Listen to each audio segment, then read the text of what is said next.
विकास पदाधिकारी सुनील कुमार गौर जी हैं और इनसे मैं जानने की कोशिश करता हूं। आज जो है इस वक्त इलेक्शन कमीशन के तरफ से कुछ नया रूल आया है और कुछ डॉक्यूमेंट जमा करना है। बहुत सारे लोगों के जहन में जो है बहुत सारी कन्फ्यूजन है।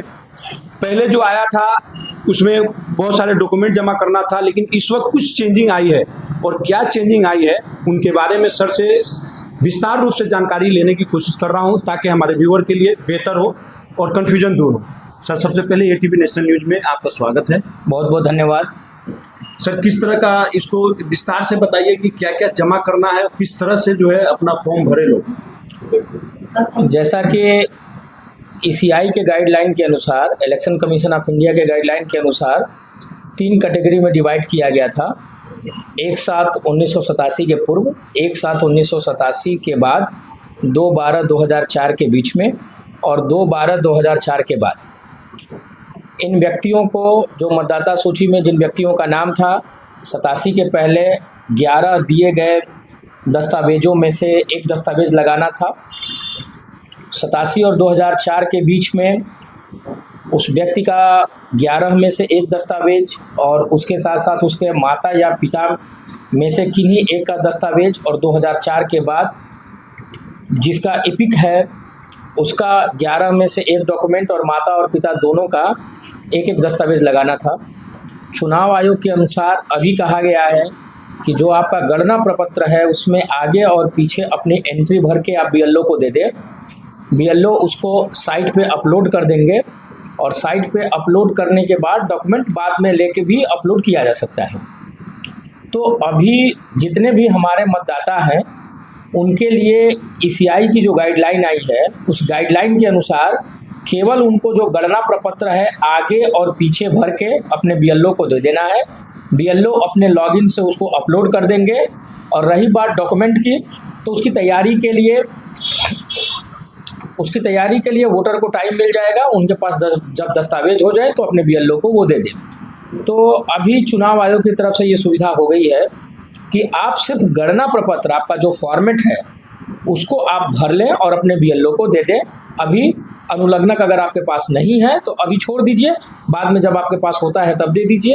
अभी तत्काल में गणना प्रपत्र भर के जो एंट्री है उसको भर दीजिए।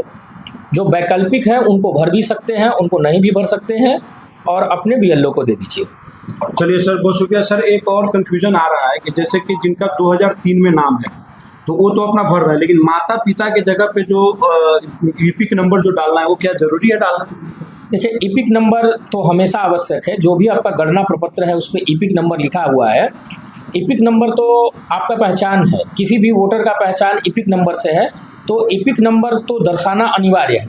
लेकिन जिनका 2003 के वोटर लिस्ट में नाम है वो वोटर लिस्ट क्या करें, उस पर टिक मार के इसमें अनुलग्नक पे लगा देंगे तो उनकी सारी प्रक्रिया पूरी हो जाएगी।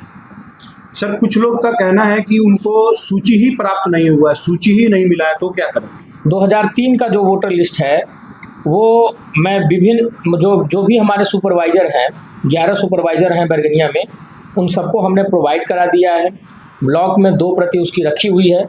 शहर के कई गणमान्य लोगों को हमने सॉफ्ट कॉपी उपलब्ध करा दिया गया। जिनको चाहिए उनको सॉफ्ट कॉपी उपलब्ध करा दिया जाएगा, उसमें से अपना छांट लें। अन्यथा बीएलओ के पास है, बीएलओ सुपरवाइज़र के पास है, उसमें अपना छांट के ले लें। सर, वो जो सूची मिला है भरने के लिए वही उनके घर तक नहीं पहुंच पाई। देखिए, अभी सिटीजन के लिए, पब्लिक के लिए भी आ गया है कि वो अपना प्रपत्र देख के उसको भर सकते हैं। और जो गणना प्रपत्र नहीं पहुंचा है, हम लोग प्रयास कर रहे हैं कि आज से कल तक में वो सारा गणना प्रपत्र पहुंच भी जाए। और वोटर का जो अपना वेबसाइट है तो उस वेबसाइट के थ्रू अपना ईपिक नंबर डाल के वो अपना गणना प्रपत्र भी प्राप्त कर सकते हैं। उसको भर के वो ऑटो सबमिट कर सकते हैं। जैसा कि अभी ज्ञात हुआ है रिपोर्ट्स के अनुसार कि कई हज़ार लोगों ने अभी सीतामढ़ी जिला में स्वयं से ही अपना अनुलग्नक लगा के अपना गणना प्रपत्र भर के विभागीय वेबसाइट पे अपलोड कर दिया है। और क्वेश्चन होता है कि हम बॉर्डर इलाके से हैं, हमें दरभंगा मधुबनी जिला से कई जगह से कॉल आया कि उनकी वाइफ है और लेडी नौकरी में है और उनकी शादी नेपाल में हुई। 16 साल 18 साल की उम्र में शादी हुई। उस वक्त जो है उनका नागरिकता वहाँ नहीं बना था। यहाँ आने के बाद नौकरी कर रही, लेकिन वो कैसे अपने माता पिता का ये भरेंगे? देखिए, दस्तावेज तो उपलब्ध कराना व्यक्ति का अपना दायित्व होता है। मुझे किसी चीज़ का हक लेना है, मुझे किसी चीज़ का अधिकार लेना है, तो उससे संबंधित दस्तावेज प्रस्तुत करना वो मेरा कर्तव्य है, वो करना चाहिए। सबसे पहले जो आपके पास उपलब्ध दस्तावेज है वो दे दें, बाकी दस्तावेज के लिए आप प्रयास करें। और जिनके साथ ऐसी कंडीशन आ रही है उनके लिए देखते हैं कि ईसीआई का नया गाइडलाइन क्या कहता है, फिर ईसीआई उन पे फैसला लेगी। चलिए, बहुत शुक्रिया। उम्मीद है कि हमारे श्रोता जो इस वीडियो को देख रहे हैं उनको सारी चीज़ें, उस कन्फ्यूजन दूर हो गया होगा, हर चीज़ जो है समझ में आ गया होगा। इसी के साथ हमारे साथ जुड़े रहिए।